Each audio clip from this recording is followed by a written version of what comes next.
Good morning, everyone, and welcome to this Daily Maverick webinar. It's the great debate on the school reopening. My name is Judith February, and I'm looking forward to having this conversation with you this morning.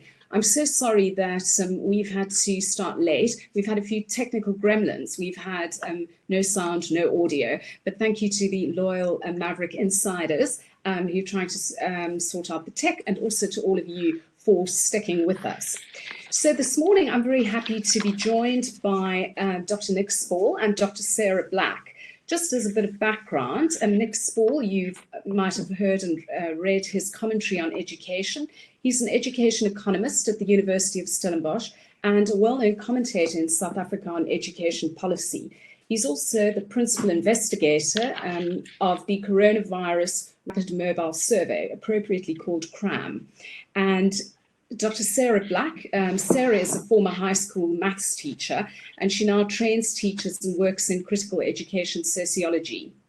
And she has a focus on equity and justice in education. She's also a postdoctoral fellow at the Centre for Education Rights and Transformation at the University of Johannesburg, and also is in two places at once. With a fellowship also at UCT. Sara is particularly interested in the social justice perspective to technology in education. And for some reason, sorry to interrupt, but for some reason it seems my video is static, but we're going to press on regardless. So this morning, what we're going to do is we're going to have this conversation, and please feel free to send your questions and comments, and I'll be reading those as we go along. But we're also going to be running two polls. And the first poll we're going to be running is, would you feel comfortable sending your child to school on the 1st of June? So please feel free also to take part in that poll. And then last but not least, I'd like to also express our thanks to the Konrad Adenauer Stiftung for hosting this event. So Nick and Sara, to you, welcome to you both. So the opening gambit, what do you think? Should schools reopen or should they not? Why not simply scrap the school year, as some have argued? Nick, first to you. Sure. So I think there are four main reasons why children need to go back to school and that schools should reopen now. The first one is that children are at very low risk of contracting or of getting severely ill from COVID-19.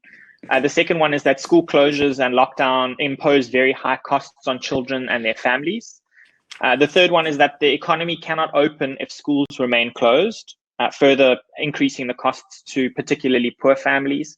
And then maybe lastly, I'll just keep it brief, is if not now, then when? We're going to need to close schools again, probably in 2 or 3 months' time. If we don't reopen now, we're going to probably lose the whole school year. And I think that will be very detrimental to children. Right. Sara, you've heard from Nick. I know that having read some of your work, that you have a different view. Should schools reopen or not? And why? You've argued that there are other things that we can do during this year, but let me hear from you first. Thank you, Judith. Good afternoon to yourself and Nick, and good afternoon as well to the webinar attendees. Appreciate their patience with the tech glitches. I think it's not about the if, it's about when and how, and understanding the complexities in a system as diverse as South Africa's, understanding how, for example, some of the reasons that are being put forward about opening schools are indicative of the way that schools are being used as a shield against other social ills. So, for example, the fact that children are being argued to not be fed if they're not at school. Children are being argued to not be safe. Now, my own experience as a teacher, as a researcher, as a teacher trainer is that the burdens that schools are being asked to bear for other social ills that are not necessarily education related are, in fact, quite often deleterious and interruptive of teaching and learning. So health, food, security, etc. And for me, it's not about necessarily saying we must scrap the school year. Rather, I'm questioning the premises that we can avoid scrapping it. As Nick mentioned, for example, we may need to close schools again. I don't think it's going to be as neat and tidy as in 2 or 3 months' time. It's going to be patchy. It's going to be helter-skelter. Sometimes school's going to open for 2 days and then close for a month. And so, given that, given the number of variables up in the air, given the amount of fear on the ground, given the crises of consultation that has clearly riddled this conversation over the last month. I don't think that now is the right time. I think that we could think through alternatives about what reopening means. I think we do have more time to play with. And I'm not convinced by some of the arguments that are being presented that now, this moment, in these conditions, is the correct way to go about it. Well, that's a perfect point to start, Sarah, because I've got, just to bring Nick in here, because I've got a question from Vani Moodley, and it was actually where I was going as well, who asks, what is the science regarding children's transmissibility of COVID-19 from child to child, from child to adult? And Nick, I know that you've done quite a bit of research on this, and in fact, you've got a paper, which I've got right here, a policy brief, who should go back to school first?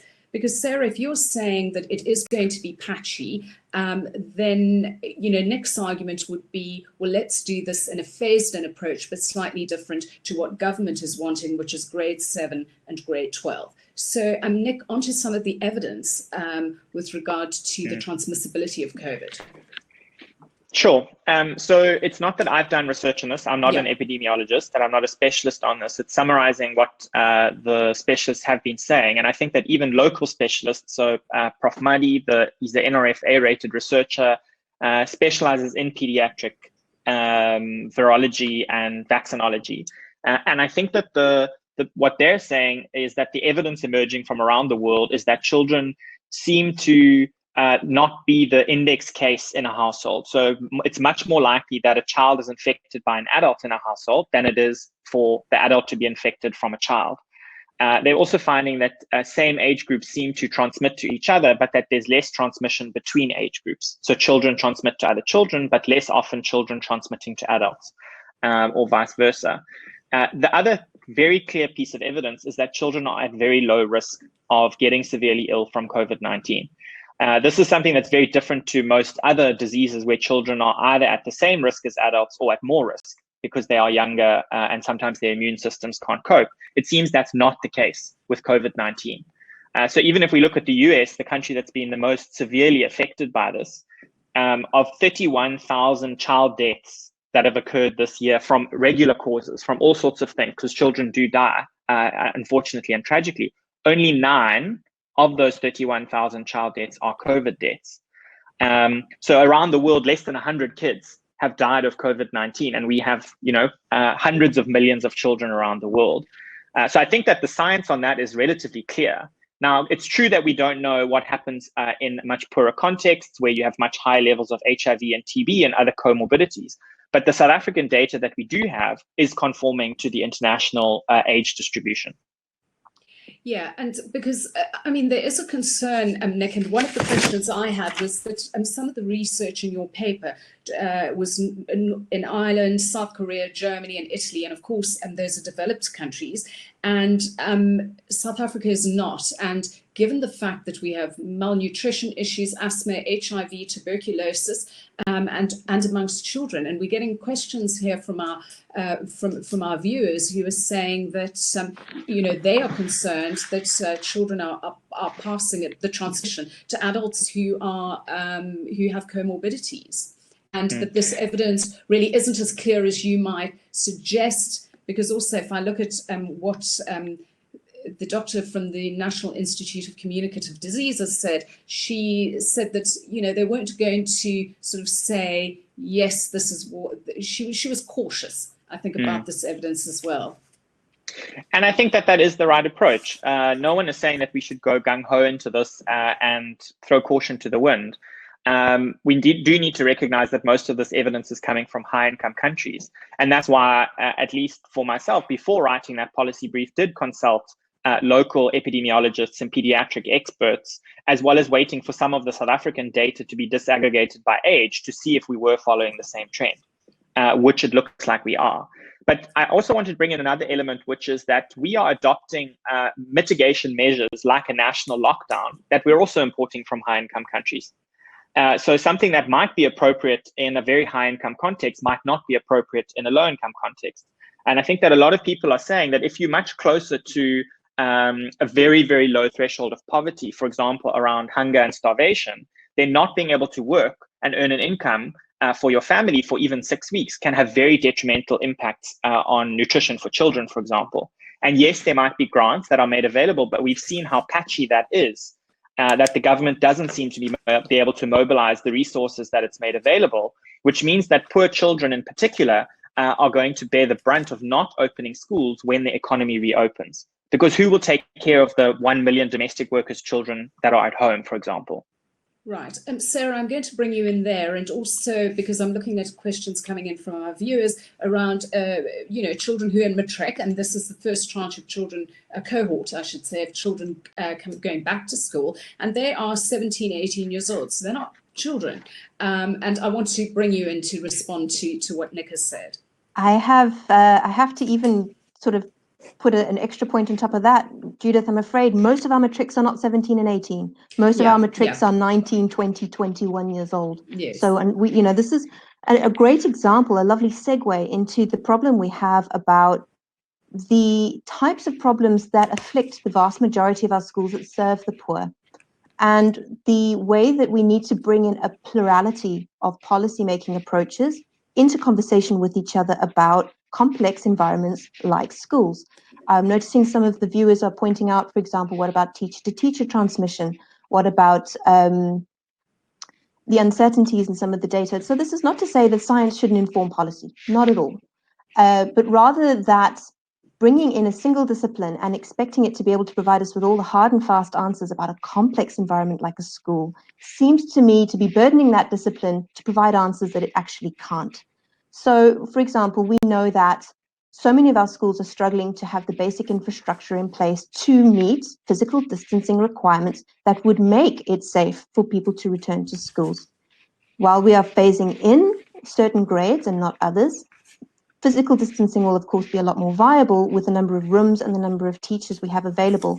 Although providing the right teacher in front of the right class with the right subject knowledge is going to start getting tricky as soon as we admit more than one grade, based on our current post-provisioning norms as outlined in the personal administrative measures. What is interesting to me is how Arundhati Roy's words are so prophetic here. She said that this pandemic is like an MRI. It has literally scanned the body of our societies and shown us up all the diseases that were already there. It's an exposure. Yeah, absolutely. Yeah, absolutely, Sarah. And we're going to come to that and talk about the sort of the inequality in the system. But I just want to take you back to a comment that you made, and Nick, you might want to respond to this, around a crisis of consultation. I mean, it does seem that a lot of this lockdown is a kind of top-down approach, that the government has not used the kind of citizen activism that I think a lot of us would like to see, and to get buy-in from society. Nick, how would you see that in the education sector? I mean, I saw that in KZN, Satya was saying we're not going to school because there's no PPE and all kinds of things. And we know those arguments, in a sense, are predictable that this was going to happen. So I'd just like you to address that issue around consultation with teachers, heads of schools, and so on.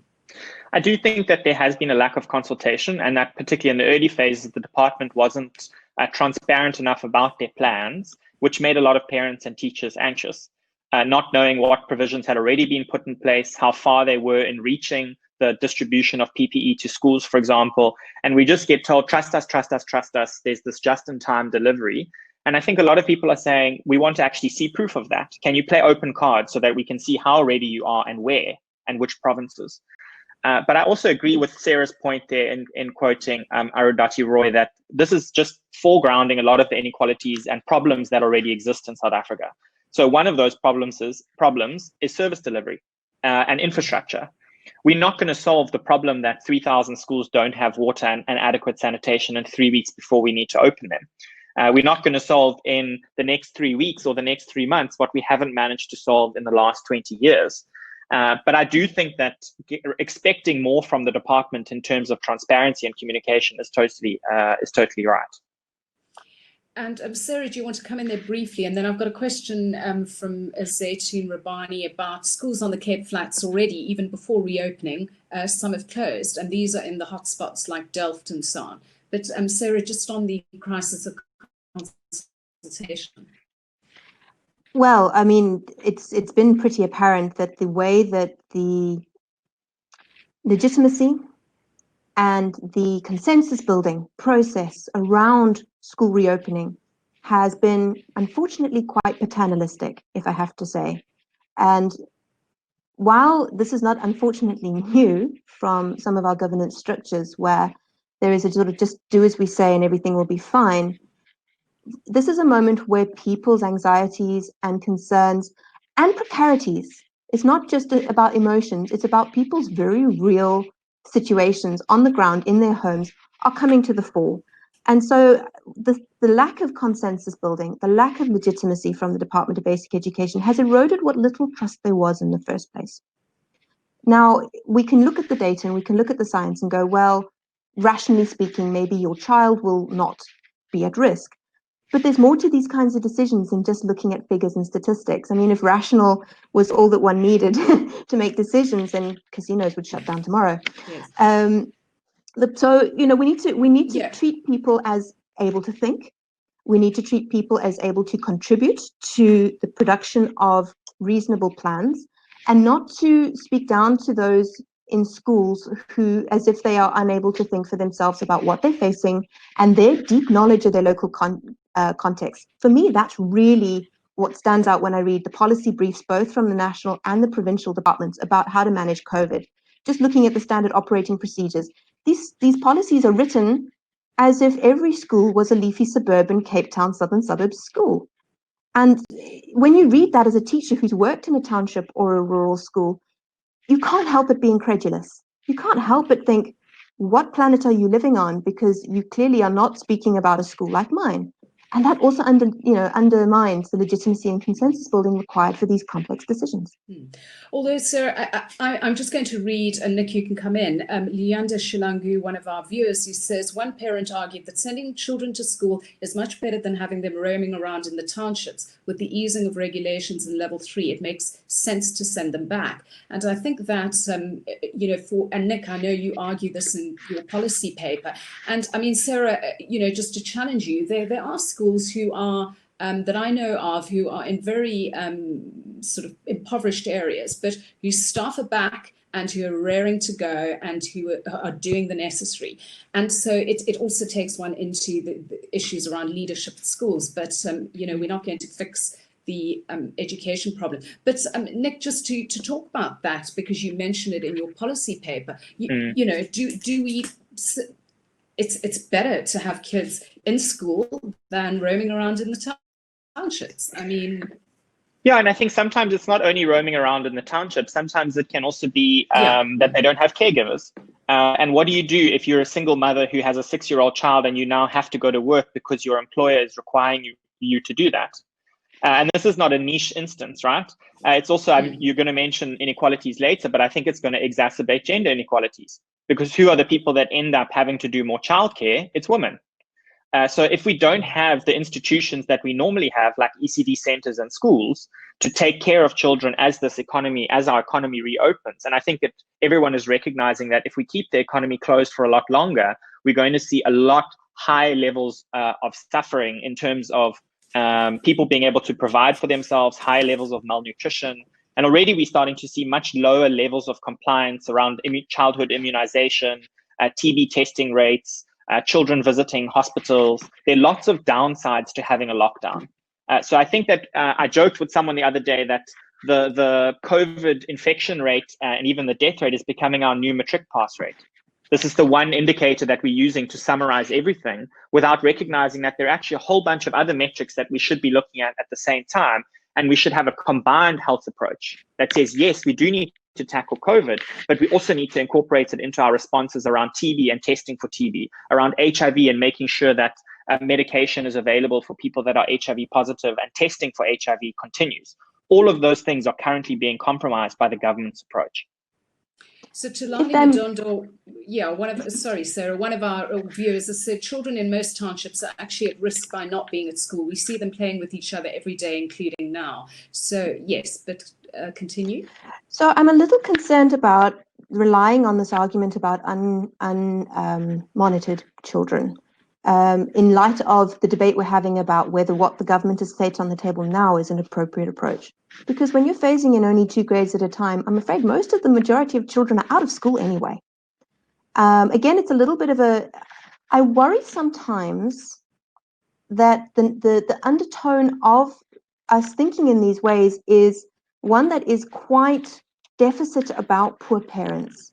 There's this idea that poor parents are, negligent, for example, in the way they look after their children, without sort of saying, well, what are the material conditions that are impacting on that? For example, the idea that parents are going to go back to work. Well, what about grades 8, 9, 10, and 11? What about grades 1 to 6? Currently, with the amount of school closures we might be anticipating coming up in the next rolling 6 months, the children are safer at school and not at home argument really doesn't hold a lot of water. And we're not asking what can we do to make sure that parents can support within their means their children at home. For example, Xolisa Guzula has just written a brilliant parent guide on how to structure the day, get your child access to basic learning experiences at home, and in all 11 official languages.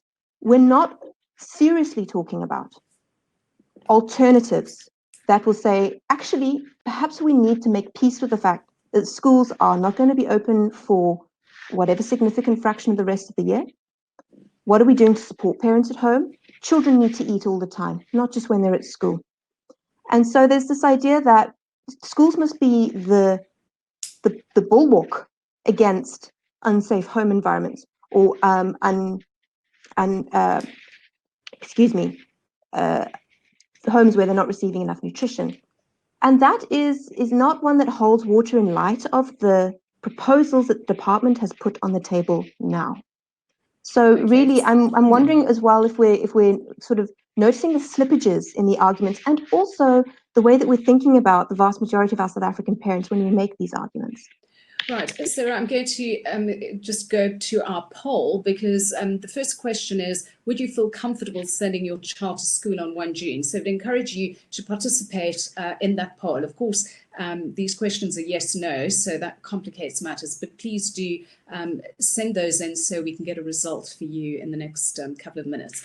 But Sarah, to you, Nick, because at the beginning, both of you, when we started this conversation, said, well, schools would start anyway. And Sarah, I think part of Nick's question about children being in school and the childcare issues. So in level 3, domestic workers will be allowed to go back to work.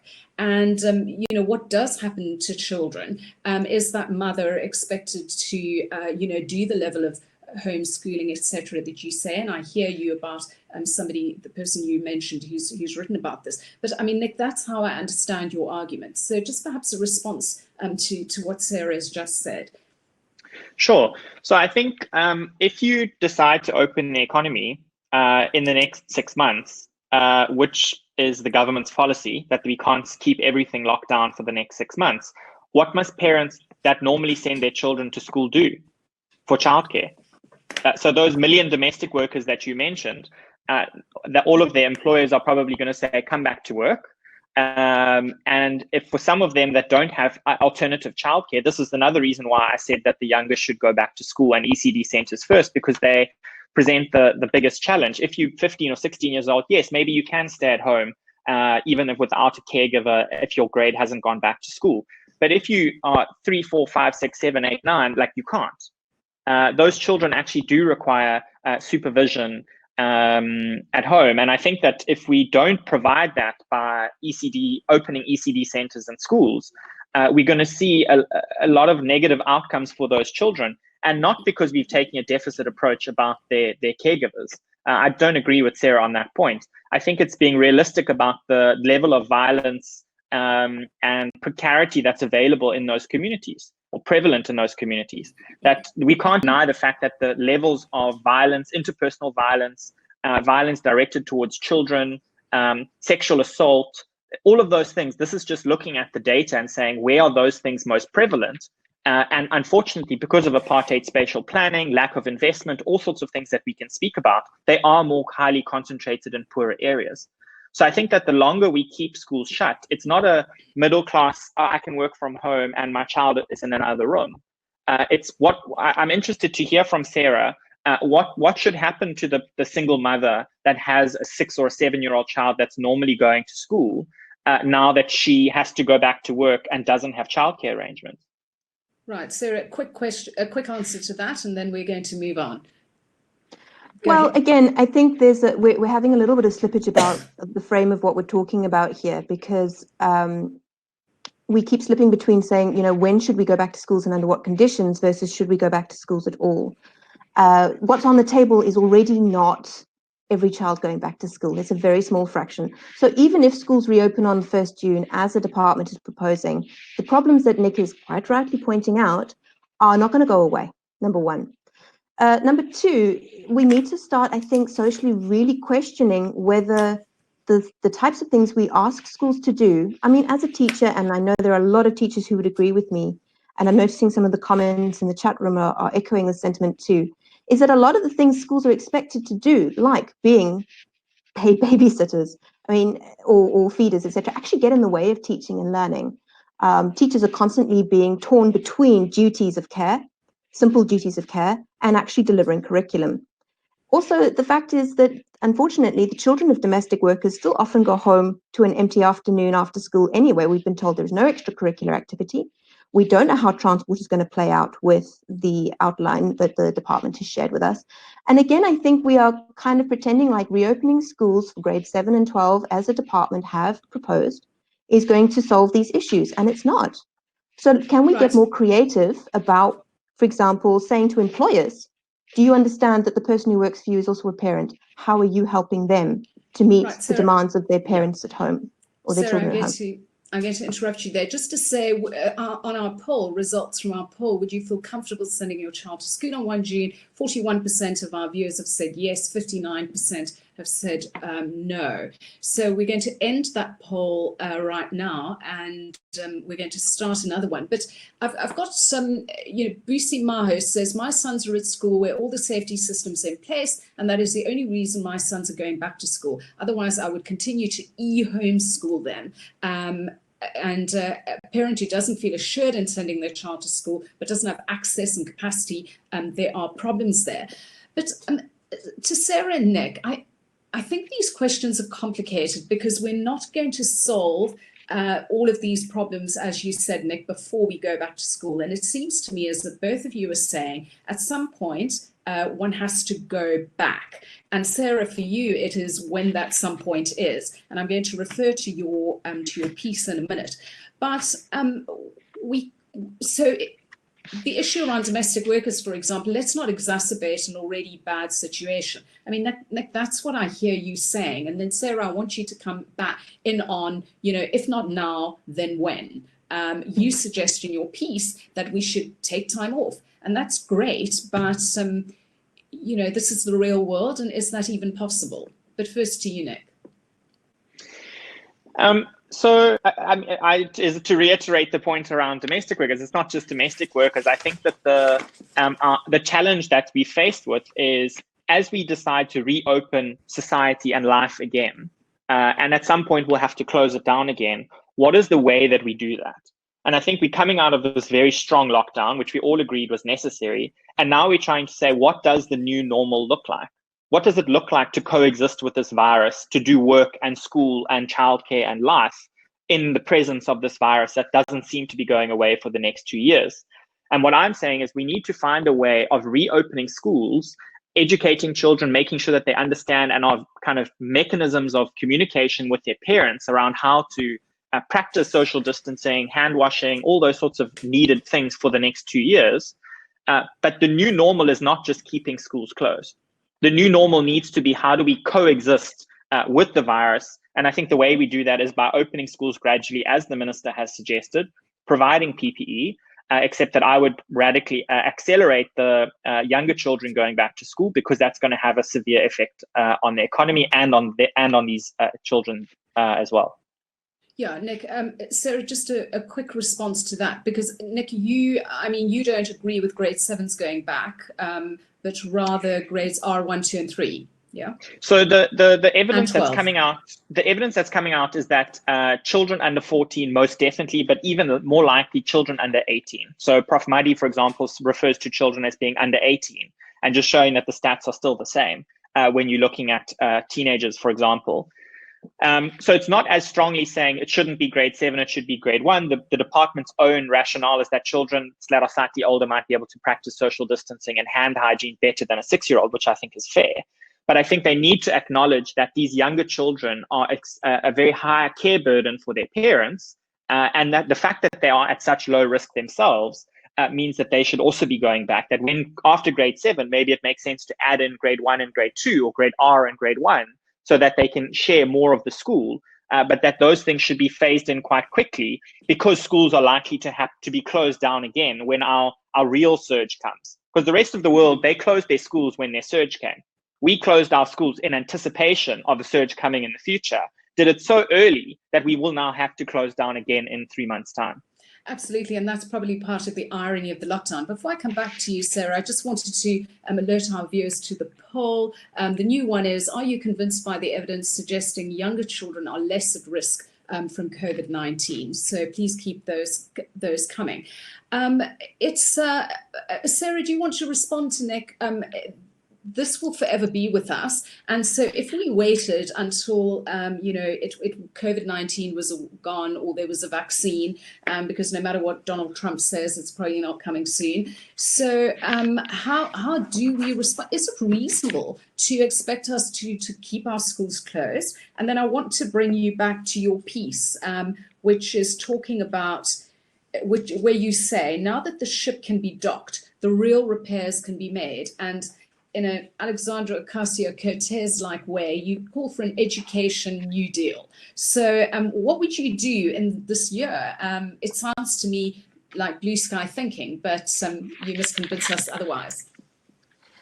No, I think, Judith, what the piece was trying to do was dare people to imagine something a little bit beyond the very immediate sort of panicky, let's try and get back to where we were as quickly as we can. Because as Nick quite rightly says, we're not going back there. In fact, I don't know about anybody else on this webinar. I don't want to go back to the types of problems that we had before. It's what COVID has done is shown us that actually the status quo was not sustainable. So the piece was an allegoric piece to try and invite the public to imagine possibilities as well as constraints. Now, we know that whatever we choose in this situation, there are going to be costs as well as outcomes that we could be proud of.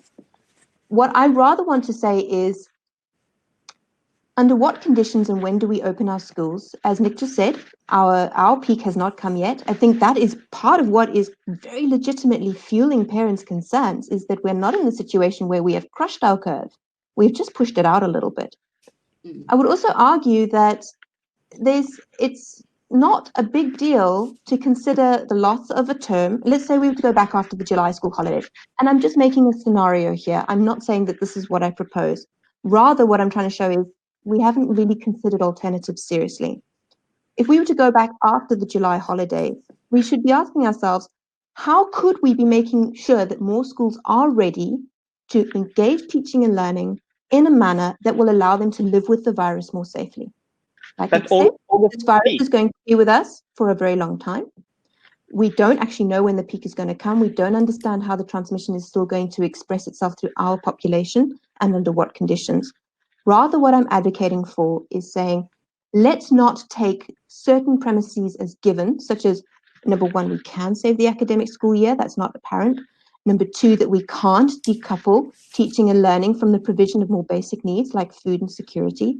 And let's try and be a little bit more creative in how we think about the way that we reopen schools and not rush. I don't think that the loss of a term of learning out of 48 or more terms of a child's education career, especially given how our exposed schools struggle to make teaching and learning happening even under normal conditions. So we're kind of tarting up this thing, and we're losing this big thing if we don't go back now. And actually that's being overblown. And we're not saying, well, what could we get if we were a little bit more patient and a little bit more creative? So Sarah, I'm going to challenge you on that, but I'm going to bring Nick in to respond to that. But how is one creative in this situation? The department is saying that it's the phased in approach is how you start, because at some point we have to start going back and start to go back to normal. And then we're going to talk about inequalities later. But Nick, I'd like you to come in there because it seemed like you wanted to respond. Yeah, I mean, I just don't think that it's realistic, or looking at the evidence or what the epidemiologists are saying, to think that it's feasible to go back to school at the end of July or in August, when the anticipation is that that is when the surge will be happening nationally. The surge in the Western Cape is probably going to be happening in June. So that's a whole other question about whether the schools should be going back in the Western Cape now, because we're about to go into our surge. But it certainly doesn't make sense to say, let's not go back to school, provide more PPEs, and then go back in August when there's going to be a surge. So we won't be able to go back then either. Or September or October, we're not going to go back to school this year. Whereas I think the best available evidence, as I see it, says we should reopen schools now, do schooling for the next 6 weeks or 2 months in a phased-in approach, see how to do that, close down again when the actual surge comes in August for a month, 2 months, whatever that needs to be, and then reopen schools again. I think it's a timing thing rather than a should we do it or should we not? And I fear that if we don't start reopening schools now, we're not going to go back to school for the rest of the year. Sara, would you like to respond to that? I'd like to know, how creative, how innovative, as opposed to what the DB is suggesting right now. What would you do if you were Angie Motshekga? That's a really great perhaps question. Not fair. No, it's a good question. Actually, I think it's a question we must all ask ourselves. I really do. It's one thing to sit here and take pot shots. It's quite another to say, well, given the opportunity, how would I do things differently? And even if it's just an exercise in appreciating the complexity, it's a worthwhile one. And one of the things that, for example, I've been talking with other education policy colleagues, is to talk about the fact that we have very little data about our teacher comorbidity rates. We don't understand how opening schools now is going to affect our teaching staff, without whom our schools cannot run. And so we've already got the 3 unions coming out this morning saying 7 provinces aren't ready. If we are to imagine living with this virus in a way that enables us to keep our economy open, keep our children safe, keep our teaching and learning happening, we need to equip schools with the basics to be able to do that. And that's not just PPE, that's things like running water. That's things like toilets. I don't feel comfortable with the fact that we are okay with the idea that schools don't have proper toilets. We should have been far more outraged about it than we have been already. But here's an idea for you. If we had accurate information about the teachers who could stay home, and I'm thinking of a few teachers who've already contacted me and said, I'm terrified. My provincial department has said, you come to school or you lose your job, even though I am immunocompromised, even though I've had a lung collapse in February. So what if those teachers who have said, we will prepare materials, we'll stay home, we will, let me just find my thoughts here, apologies. We will make sure that we are doing what we can to do our jobs from home. We have a huge raft of trainer teachers who are unable to do their practicum this year. We have a huge raft of newly qualified teachers who have just come out of our universities who are now unemployed and looking for work. We're not getting creative with what we have. We're not bringing people into the decision-making process to have these kinds of conversations. We're not thinking about how, for example, okay, keep the schools closed while we make sure we know our teaching staff condition, while we get the basics in place for schools. But let's get the feeding schemes open so the children aren't hungry. And perhaps we could use that as well to send home materials for parents to work with their children. Because let's be honest, most parents are not available online. So yes. I'm not saying these are the answers, but these are not ideas that have been put on the table as legitimate and worth considering. Yeah, well, that takes us right into, I think, the issues of inequality. And just for people to continue with the poll, whether you're convinced by the evidence suggesting younger children are less at risk from COVID-19. And so keep voting and keep asking these questions. There's so many, it's impossible for me to get through all of them, so apologies. But it brings us to the point of the inequality in the education system. And yes, lockdown has laid bare, not only in education, but in our country, and also the fact that we are poor implementers. And so, you have that issue. But I mean, Sara, you talk about the working from home and children working at home. For a lot of poor children, that's simply not an option. And I think what we've seen is the schism between the middle class and the poor. Middle class children are going online and doing all these things, and poor children simply aren't. And Nick, I'd like you to just talk a little bit about that, because I think it's a very stark divide that we've seen unfolding, predictably, sadly. Yeah. So, I mean, I think that we do need to come up with creative solutions. And I agree with Sara that she talks about Education New Deal. I mean, in the circles I'm mixing in, the discussion is around how do we build back better? How do we say post-COVID, whenever that might be, let's not build the exact same thing that we had before, but recognize that these infrastructure inequalities that we have in South Africa that made certain communities more vulnerable to COVID than others, but which we couldn't eradicate in 3 weeks. We now have 3 years that we absolutely need to, with no questions asked. My view is that as long as schools are shut, curricular learning has stopped for at least 80% of children. I don't think that they have any resources that have been provided to them. Their parents are not, or caregivers are not trained as teachers, and they don't have access to any technology. 80% of households don't have a computer in them. 90% of households don't have access to an internet connection. And the plans that have been put forward for what home education looks like, the TV and radio things that the DBE have done, are meager. I mean, it's less than 5% of the instructional time. That doesn't mean that we can't be creative. So, for example, providing anthologies of graded readers in children's home language so that parents can read with their children. That makes sense in the area that I'm working in, which is in early grade reading. It's not that we can do nothing while schools are closed. And it would be nice to hear from the department things like printing the Vula Bula anthologies in all of the home languages and distributing those to schools in July ahead of whenever this lockdown is going to happen in August, rather than thinking that technology and some zero-rated website where children are allegedly meant to access this, some supposed content is going to fix these problems. So I think that we can be realistic that children's learning at home when schools are closed is very meager, at least as far as curricular learning.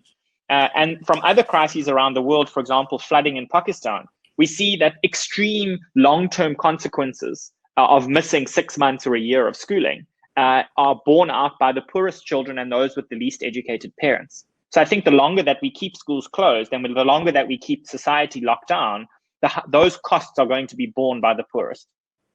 Right, and Sara, I'm going to bring you in there. I mean, lots of questions about people in the chat asking, you know, why now? Because we are not even at the peak. Why should children go back to school now and not at the peak? But Nick, you quote the statistic in your research paper that only 22% of South African households have computers, and so you know there again the schism. But Sara, would you like to come in there, because you know, is it not better for children to be learning something as opposed to be at the mercy of overstretched parents and who are working? Sure, I do agree that the idea that our children are not moving forward with their schooling at this point is a great concern, no doubt about it. And I'm absolutely on board with Nick as well about the naivety of thinking that online learning is going to reach the vast majority of our children. We know it's not. We know it's not.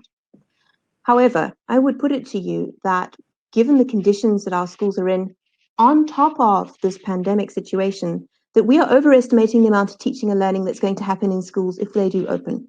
We already know, we have ample evidence that teaching and learning is not happening as it should be in 80% of our schools under normal conditions.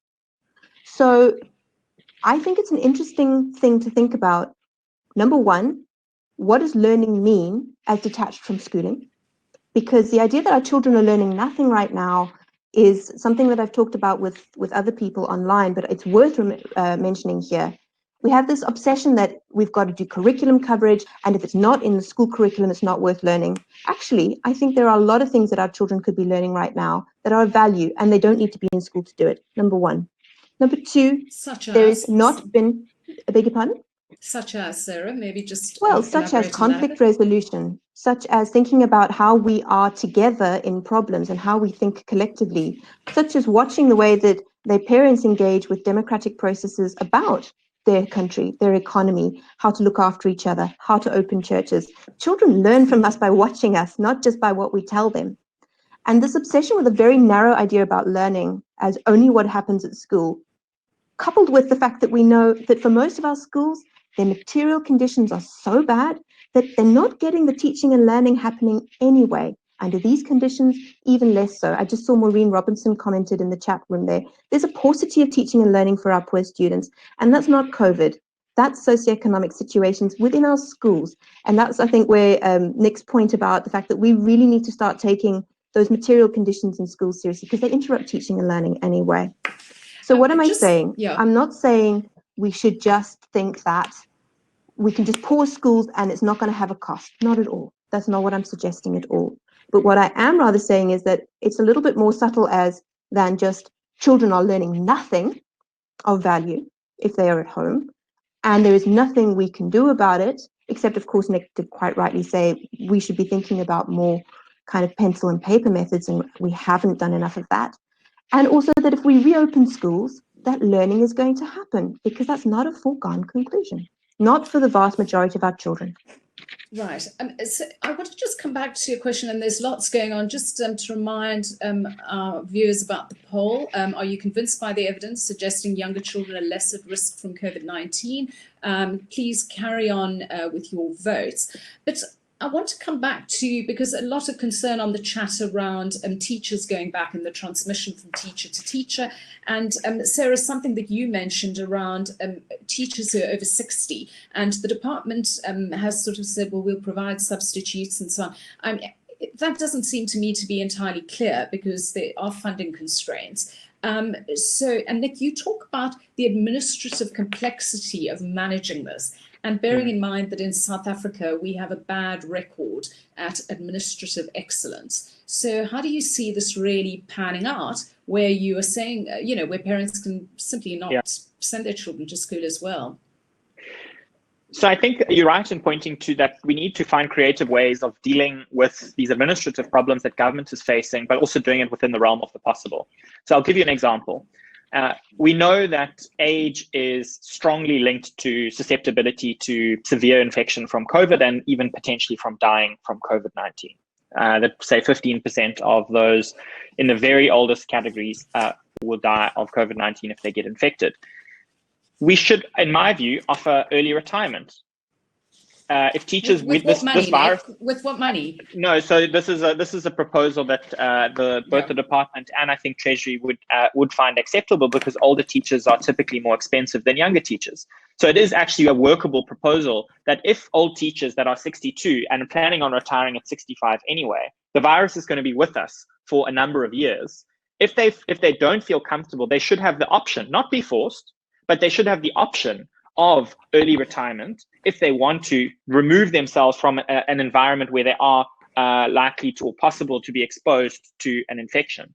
So I think I'm not against, and we need to come up with whatever these new solutions are. And I actually like Sara's suggestion of saying the fourth year teachers that are doing BEd should actually go into schooling, because these teachers that have comorbidities and that are very old, that need to be put into a low risk environment, my strategy or approach would be radical isolation and removal of the highest risk teachers only. So if you're a 40-year-old teacher with no comorbidities, you're not actually at high risk of COVID. Less than 1% of the deaths in the UK are for those that are under, I think it was 44 years old.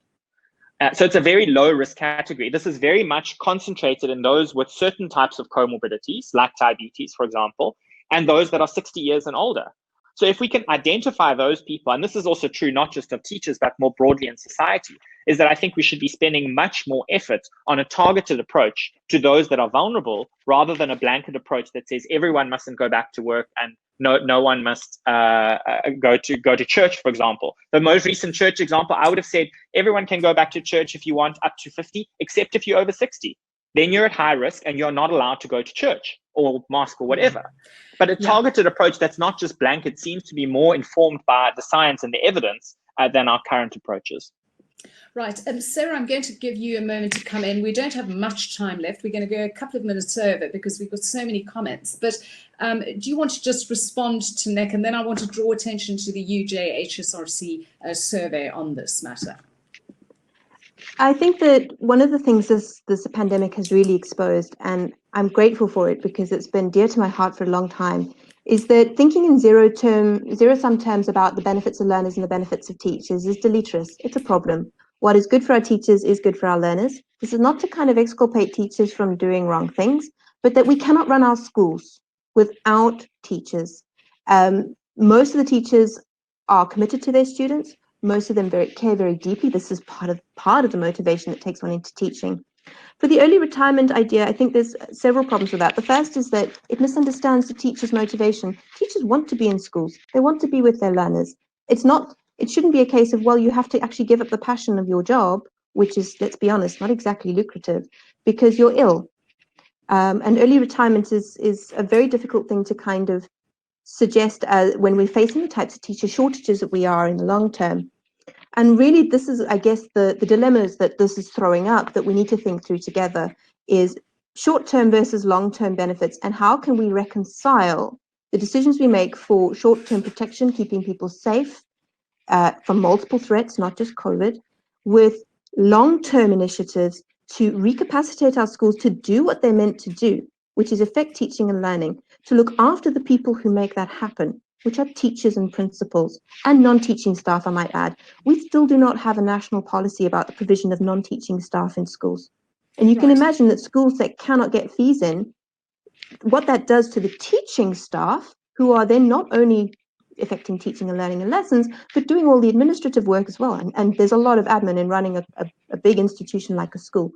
So I would rather kind of say, what do we need to do to understand how many teachers are vulnerable, from what schools are they working in, what subjects are they teaching and at what grades, and to start being more specific and precise and saying, how do we look after the most vulnerable in our society? There's a lovely platitude that I'm sure you've heard before about the measure of a society's development being about how the most vulnerable are cared for. And in South Africa, we don't need to choose between looking after the majority and looking after the most vulnerable, because they are the same. Yeah, I'm going to have to stop you there because just on our poll, we've got 68% so far say yes, they're convinced by the evidence suggesting the younger children are less at risk from COVID, and 31% saying no. So that's where we're going to end our poll. Just perhaps we've got, unfortunately, we've run out of time, and I'm aware that people who are watching this, we all have other commitments. So many questions, and we want to thank our Daily Maverick listeners and viewers for that. But just to go back to, we don't want to go back to normal. So Nick, just a last thought from you about how you see this playing out, and then a last thought from you, Sara, because no matter what we all say, schools are going to be reopening, and I suspect they're going to be reopening, closing, reopening, closing. So final thoughts from you, Nick, and then Sara.